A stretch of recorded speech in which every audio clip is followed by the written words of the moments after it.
ఢిల్లీలో ఒక్క వీధి కుక్క కూడా ఉండడానికి వీల్లేదన్న సుప్రీంకోర్టు నిర్ణయంపై భిన్నాభిప్రాయాలు వ్యక్తమవుతున్నాయి. మూగజీవాలు కూడా సమాజంలో భాగమని గుర్తు చేస్తున్నారు.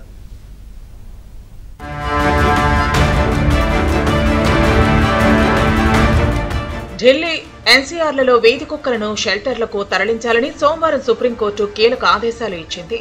దీనిపై ప్రముఖులు స్పందిస్తున్నారు. రోజు రోజుకు మనం సైన్స్, మానవత్వం లేని ప్రాచీన యుగంలోకి వెళ్లిపోతున్నట్లుగా ఉందని కాంగ్రెస్ అగ్రనేత రాహుల్ గాంధీ అన్నారు. మూగజీవాలైన కుక్కలు సమాజంలో పెద్ద సమస్య కాదని, వాటిని పూర్తిగా నిర్మూలించడం సరైన చర్య కాదన్నారు. కుక్కల నుంచి ప్రజలకు భద్రత కల్పించాలనుకుంటే వాటికి స్థానికంగా షెల్టర్ల ఏర్పాటు, స్టెరిలైజేషన్, టీకాలు వేయటం వంటి చర్యలు తీసుకోవాలని అధికారులకు సూచించారు. మరోవైపు సుప్రీంకోర్టు తీర్పును పునః పరిశీలించాలని అభ్యర్థిస్తూ సెలబ్రిటీలు చీఫ్ జస్టిస్ కు లేఖలు రాస్తున్నారు.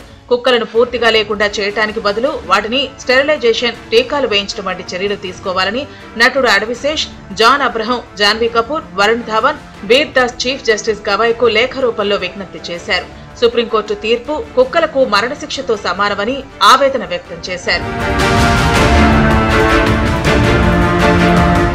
కేంద్ర మాజీ మంత్రి, జంతు హక్కుల కార్యకర్త మేనకా గాంధీ సైతం సుప్రీం తీర్పుపై పలు ప్రశ్నలు లేవనెత్తారు.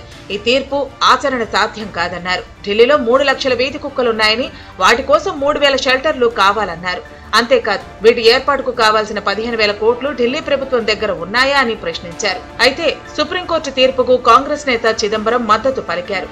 ఈ తీర్పును అన్ని ప్రధాన నగరాల్లో అమలు చేయాల్సి ఉందన్నారు.